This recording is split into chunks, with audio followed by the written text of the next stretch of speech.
जब मैंने जाना कि मैं आपसे बात कर रहा हूँ तो मैं प्रिपेयर कर रहा था पॉडकास्ट के लिए, तो मैंने सोचा कि मैं कैसे बात करूँ।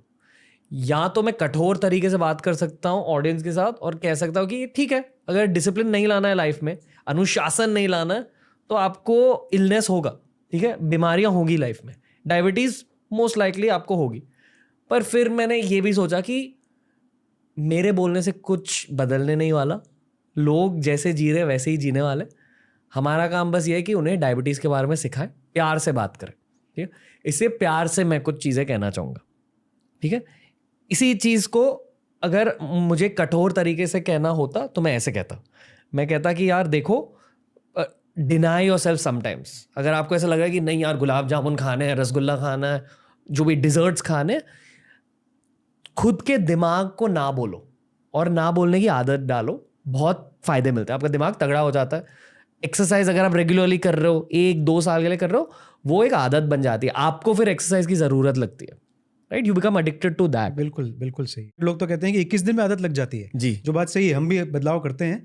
एक बार शुरुआत में आप 20-21 दिन, पेशेंट्स को भी यही बोलता हूँ, सिंपल चीज़ है, चाय में शक्कर। जी, मैं पेशेंट्स आजकल जैसे बम्बई की जो मैं पेशेंट देखता हूँ, दिन में 4 चाय 5 चाय 6 कप चाय होना कोई बड़ी बात नहीं है जी, तो मैं पूछता हूँ पेशेंट से कि भाई आप चाय में शक्कर लेते हो? हाँ सर लेता हूँ। बोले कितनी सर? 1 चम्मच। तो फिर मैं पूछता हूँ कि भाई छोड़ सकते हो? बोले नहीं सर, चाय में तो शक्कर चाहिए। फिर मैं पूछता हूँ कि भाई दिन के कितने कप? बोले सर 6 कप। महीने के कितने कप? बोले सर 180 कप। तो यहाँ मैं 1 चम्मच छुड़वाने की बात नहीं कर रहा हूँ, यहाँ मैं 180 चम्मच शक्कर छुड़वाने की बात कर रहा हूँ। पेशेंट को एकदम से समझ आती, सर ऐसे मैंने कभी सोचा नहीं था और मैं बिल्कुल कल से चाय की शक्कर छोड़ दूंगा। फिर मेरा जवाब होता है कल से नहीं, आप अपनी आखिरी शक्कर वाली चाय घर पे पी के आए हैं। जो पेशेंट मेरे सामने बैठा है हॉस्पिटल में, कि आज के बाद चाय में शक्कर नहीं, बिकॉज ये छोटी चीज़ है, शक्कर है, बिस्किट है, ब्रेड है, टोस्ट है, ये सब चीज़ें जो डेली वाली चीज़ें हैं मेरे हिसाब से ये ज़्यादा नुकसान करती हैं। दुनिया का हर धर्म सेल्फ कंट्रोल के बारे में बात करता है, हर धर्म। बिल्कुल। अगर आप एक्चुअली भगवत गीता के अंदर घुसे तो उसकी भी कोर मैसेज यही है, थोड़ा सा खुद को कंट्रोल करो। अगर हमारा जन्म इस दुनिया में हुआ, इस भूलोक में हुआ, एक्चुअली भगवान आपकी टेस्ट कर रहा है कि यार ये सारे डिस्ट्रैक्शन है आपके लिए, कंट्रोल करोगे खुद को। मतलब एक तरह की डिस्ट्रैक्शन होती है, ड्रग्स होते हैं, बिल्कुल दारू होता है, मेरे अकॉर्डिंग खाना भी एक तरह की डिस्ट्रैक्शन ही होती है। पर खाने को एंजॉय करना चाहिए, पर भगवान आपके बैलेंस को टेस्ट करेगी, ठीक है। अगर एंजॉय करना तो आप कितना ही एंजॉय कर लोगे। एटलीस्ट ये मेरा दुनिया को देखने का एक नज़रिया है। एंड मैं ये इसलिए कह रहा हूँ क्योंकि मुझे एट एज 16 एक गॉल स्टोन हो चुका था, क्योंकि उसी क्रिकेटर की तरह मैं भी थोड़ा बहुत एक्टिव था, मार्शल आर्ट्स करता था, इसलिए मुझे लगा कि मैं बहुत तगड़ा हूँ, स्ट्रांग हूँ।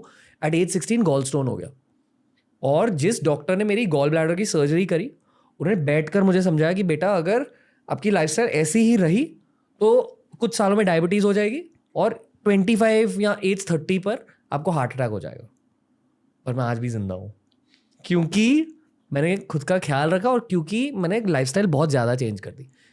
10th स्टैंडर्ड में बहुत पढ़ाई करी थी मैंने लड़कियों को इम्प्रेस करने के लिए, पर उस पढ़ाई की मोटिवेशन के लिए हर रात को खाने के बाद मैं गुलाब जामुन खाने जाता था, और 10th स्टैंडर्ड के बाद ही ये सर्जरी हो गई। मेरी लाइफस्टाइल इतनी गंदी थी, तो learning to say no at an early age was the best thing I did. उससे मुझे डिसिप्लिन मिल गया, जिसे हमने यूट्यूब में भी यूज़ किया। इतने सारे पॉडकास्ट हम डिसिप्लिन के थ्रू ही रिलीज़ कर रहे हैं, ठीक है। ये मैं शो ऑफ भी कर रहा हूँ, पर आप लोगों को डिसिप्लिन का मतलब भी समझा रहा हूँ, क्योंकि मेरा favourite biological topic neuro science है, ठीक है, दिमाग का साइंस, आपके नर्वस सिस्टम का साइंस। एक कॉन्सेप्ट होता है न्यूरोप्लास्टिसिटी, मतलब आपका दिमाग ना एक पेड़ की तरह होता है और जिंदगी भर उस पेड़ का शेप और साइज चेंज होता रहेगा, और उस पेड़ की शेप और साइज को आप इन्फ्लुएंस कर सकते हो। तो अगर जिंदगी भर आपने गुलाब जामुन खाए तो गुलाब जामुन की एक एडिक्शन हो जाती है, चीनी की एक एडिक्शन हो जाती है, और आपका वो पेड़ चीनी से बहुत ज्यादा एडिक्ट हो जाता है। पर अगर आपने एक दिन रोक के ये सोचा कि नहीं मुझे एडिक्ट नहीं होना है, मैं खुद को ना बोलूंगा, तो अगले दिन वो क्रेविंग थोड़ी सी कम हो जाती है। आपका दिल चीनी को थोड़ा सा कम चाहता है, अगले दिन थोड़ा सा कम, अगले दिन थोड़ा सा कम। एक दिन ऐसा आएगा जहां आप चीनी को क्रेव नहीं करोगे, आपको आपका दिल गुलाब जामुन नहीं चाहेगा, आपका दिल प्रोटीन चाहेगा, घर का खाना, सब्जी चाहेगा। और ये सच में होता है, पर ये एक रियलिटी है जो बहुत लोग इमेजिन नहीं कर सकते। योगा पे मेरा फोकस है और वेट ट्रेनिंग पर मेरा फोकस है। प्रोटीन भी खाता हूँ और मैं अल्कोहल नहीं पीता हूँ, स्मोकिंग नहीं करता हूँ। पर मेरी लाइफ में एक ऐसा भी फेज था जहाँ अल्कोहल बहुत पीता था, नॉनवेज बहुत खाता था और शुगर बहुत खाता था, एज इन यही डिजर्ट्स। फिर डिजर्ट को थोड़ा कम किया, स्लोली, मतलब आई थिंक एट एज 25 मैंने नॉनवेज को छोड़ा, और वो भी ग्रेजुअली छोड़ा, अब मैं प्योर वेज बन चुका हूँ. It's help me. मैं ये नहीं कह रहा हूँ कि नॉन वेज छोड़ो वेज, वो पूरी अलग डिस्कशन है, बट यहाँ डिस्कशन जंक फूड के बारे में मेनली हो रही है. ठीक है. लोग कहते हैं कि मुझे स्वीट टूथ है, मुझे मीठा खाना बहुत अच्छा लगता है. एक्चुअली वो जो न्यूरोप्लास्टिसिटी की बात हो रही थी, उस न्यूरोप्लास्टिसिटी की वजह से, आपकी जिंदगी भर के आदतों की वजह से आपको ये लगता है कि आपके दिमाग को चीनी अच्छी लगती है, आपको लगता है कि आपके दिल को चीनी अच्छी लगती है, पर सच ये है कि आप खुद एक एडिक्ट बन चुके हो. सॉरी मैं इतना ज्यादा कठोर तरीके से बात कर रहा हूँ. नहीं, ये इंपॉर्टेंट है जो आप बता रहे हैं समझने के लिए. और न्यूरोप्लास्टिसिटी को आप बदल सकते हो, ये सारे न्यूरो साइंटिस्ट ने शो पर आकर कहा है.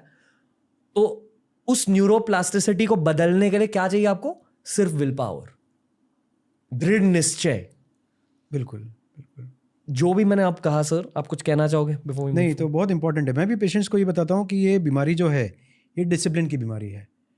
क्योंकि डायबिटीज़ में कभी कभी होता है कि पेशेंट ने एक डॉक्टर को दिखाया, 2 3 4 6 महीने नहीं हुआ तो दूसरे डॉक्टर को दिखाया. तो जब पेशेंट मेरे पास आता है घूम फिर के, मेरा ये होता है कि ना डॉक्टर बदलने से फ़ायदा होगा, दवाइयाँ पेशेंट को सही चल रही होती हैं, दवाइयों में फॉल्ट नहीं होती. जी. तो मेरे पास पेशेंट आया है, शुगर अभी भी आया है, सही की सही दवाइयाँ हैं, तो मेरा क्या रोल है यहाँ पे?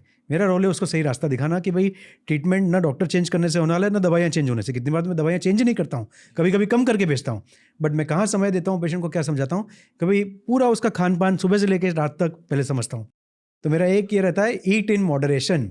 कोई भी चीज़ आप मॉडरेशन में कीजिए, एक लिमिट में कीजिए, तो आप सब चीज़ें कर सकते हैं. दोस्तों ऐसे ही